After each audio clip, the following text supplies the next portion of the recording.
Something was watching me from behind the fence. I couldn't see it, I couldn't hear it, but every single hair on the back of my neck was standing straight up, and my body, my own body, was screaming at me to run.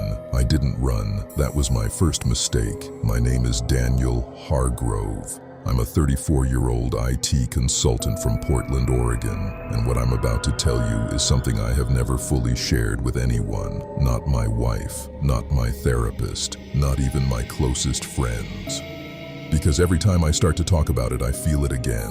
That feeling, like something ancient and patient and utterly wrong is standing just outside the edge of your vision, waiting for you to look away. It was August 14th, 2019. A Wednesday night. My wife, Sarah, had taken our daughter Emma to her mother's house for a few days, a routine summer visit. I had the house to myself, which I genuinely looked forward to.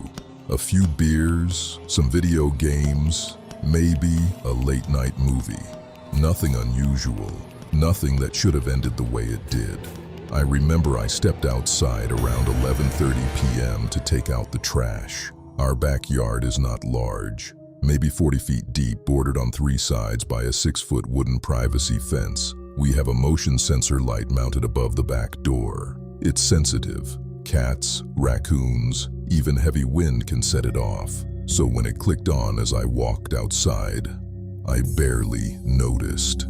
I dropped the trash bag in the bin near the gate, and that's when I heard it. Not a sound exactly. More like the absence of sound. The crickets, and there are always crickets in Portland in August, had gone completely silent. If you've ever experienced that, you know how deeply wrong it feels. Nature doesn't go quiet for nothing. Something had frightened everything in that yard into silence. I stood still. My eyes moved to the back fence. The motion light was still on, casting the yard in that harsh white glow that somehow makes darkness feel darker at the edges. And there, at the far left corner of the fence, I saw something shift. Not jump, not run, just shift. Like something that had been standing perfectly still, had adjusted its weight from one foot to the other. I told myself it was a deer. We occasionally got deer near the fence line, but deer don't stand in corners. Deer don't press themselves against wooden fences at midnight. And deer, I want to be very clear about this, deer do not have that particular shape. Whatever I was looking at was tall, too tall. The top of my fence is 6 feet. I could see, just barely, something dark rising above it. Not the head of an animal standing on the other side. Something on my side of the fence, something standing inside my yard, was taller than 6 feet. I didn't move. I genuinely could not move. It's a physiological response, I later learned. Extreme fear can cause temporary muscular paralysis, but in that moment, it felt like the world had simply frozen around me, and I was trapped inside it. Then the motion light clicked off, 30-second timer, and I was standing in total darkness. I want you to understand what that darkness felt like. It wasn't just the absence of light, it was the understanding that whatever was in the corner of my yard was now invisible to me, and I was completely visible to it because I was standing in the doorway with the kitchen light behind me, silhouetted perfectly. I stepped backward into the house so fast I hit the door frame with my shoulder hard enough to bruise it. I slammed the sliding glass door and locked it in one motion. Then I stood there, heart hammering, staring through the glass into the black yard. My hands were shaking. My mouth was completely dry. For a long time, maybe 3 or 4 minutes, nothing happened. My eyes slowly adjusted, and I could make out the pale shapes of the patio furniture, the dark mass of the fence. Nothing moved. I started to breathe again. I started to tell myself the story. Raccoon, shadow, my imagination, too many beers. Then the motion light clicked back on. Something had moved near the sensor, and standing there in the direct center of my backyard, maybe 15 feet from the glass door, was a figure, a man, or at least the shape of a man. He was facing me. He was not moving. He was simply standing there in the harsh white light of my motion sensor, looking directly at me through the glass. I grabbed my phone and called 911. I told them there was an intruder in my backyard. I turned on every light in the house. I watched the figure through the glass the entire time I was on the phone, maybe 90 seconds. And then, between one blink and the next, he was gone. The yard was empty. When the police arrived, they checked the perimeter. The fence gate was locked from the inside. There was no way in or out of that yard without climbing the fence. But on the soft earth, near the left side fence, in the corner where I had first seen the shape shift, they found footprints, large ones, pressed deep into the ground, suggesting significant body weight. They led from the corner to the center of the yard, and then they simply stopped, as though whatever made them had stepped directly upward into the air. No prints on the fence, no scratches on the wood, no evidence of climbing. The footprints just ended. The police filed it as an unknown intruder report. They told me to put up better lighting. One of the officers, a younger guy, stayed behind after his partner left. He looked at those footprints for a long time without saying anything. Then he looked at me and said very quietly, "Keep your doors locked." He didn't say anything else. He got in his car and left. I sold that house 8 months later. I have never since that night stood outside in a backyard alone after dark, and I never will again. Lesson: trust your instincts. When your body tells you something is wrong, when nature goes quiet and the air changes, do not stand there searching for a rational explanation. Get inside, get to safety. Your gut evolved over thousands of years to keep you alive.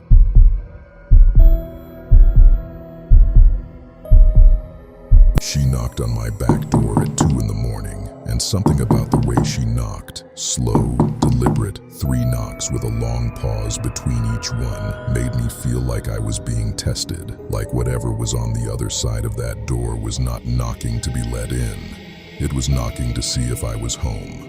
My name is Caroline Marsh. I'm a 29-year-old graphic designer, and I live alone in a rental house in Austin, Texas. I want to start by saying that I am not an anxious person. I don't frighten easily. I've lived alone since I was 22, and I've never once felt unsafe in my own home. What happened on March 3rd, 2021 fundamentally changed that. I now have a security system, a reinforced door frame, and 2 large dogs. I want to tell you exactly why. Austin in early March is still cold at night, cold enough that I had all the windows shut and the heat on. I was awake late working on a client project.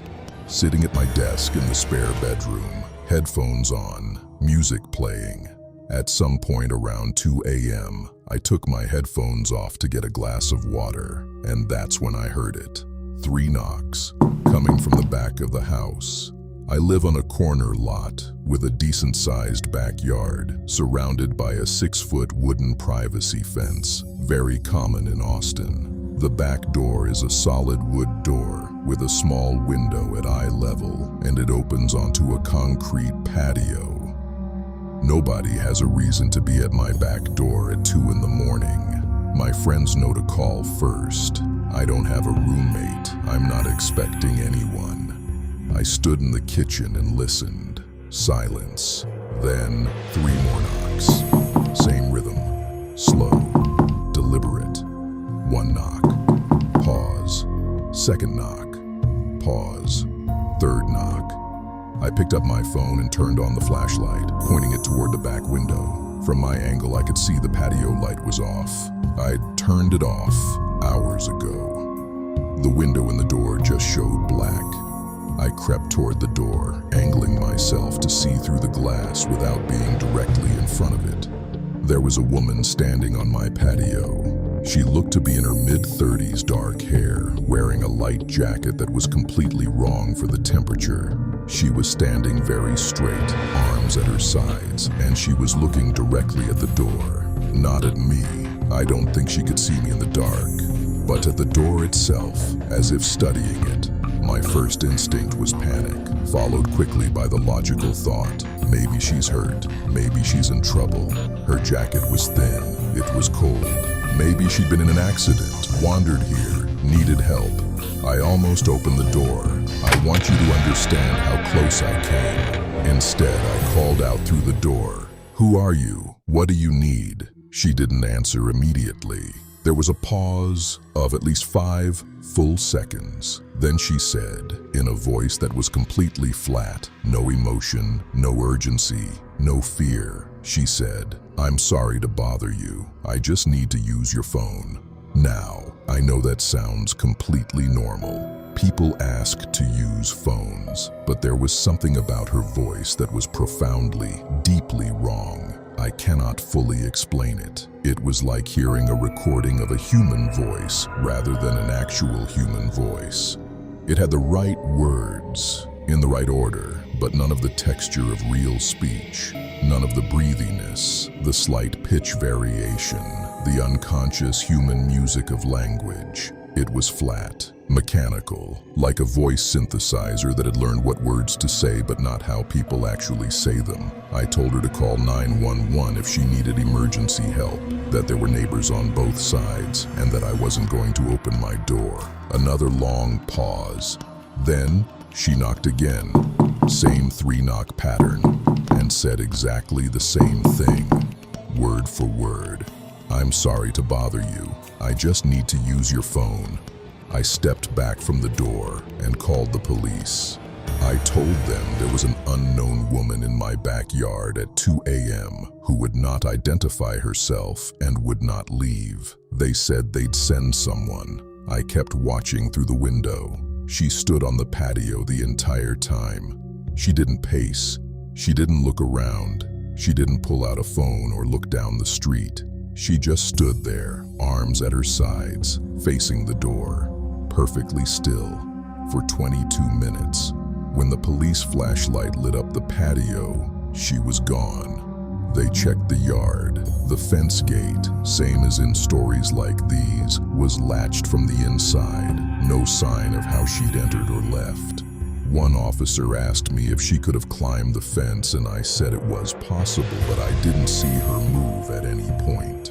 They couldn't find anyone matching her description in the area. They filed a report. They told me to keep my doors locked. I found out later, talking to my neighbor Patricia, that 3 nights before, on February 28th, Patricia had also heard knocking at her back door in the middle of the night. She'd looked through her window and seen what she described as a woman just standing there. Patricia had not opened the door either. She hadn't called the police. She'd just gone back to bed, told herself it was a lost drunk, and tried to forget about it. We never figured out who she was. We never figured out what she wanted. But I think about that voice constantly. That flat, empty voice saying the same sentence twice. And I think about how close I came to opening the door. Whatever she was, whoever she was, I believe with complete certainty that opening that door would have been the worst decision of my life. Lesson: you do not owe anyone access to your home. A person in genuine distress will show genuine distress, fear, urgency, tears, movement. When something feels mechanical, when a person seems to be performing rather than experiencing. When the voice doesn't match the words, trust that feeling. Keep the door closed. Call the authorities. Your safety is not worth the risk of being wrong. I had lived next to that house for 6 years. I knew every family who had come and gone. I knew the layout, the yard, the broken fence post on the left side. So when I saw the light moving in the backyard of a house that had been empty for 4 months, I knew exactly how wrong it was. And I went to investigate anyway. I want you to learn from how spectacularly, dangerously stupid that was. My name is Marcus Webb.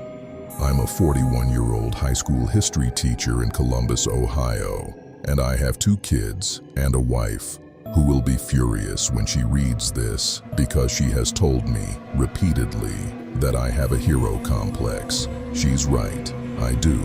And on the night of October 19th, 2022, that hero complex nearly got me killed.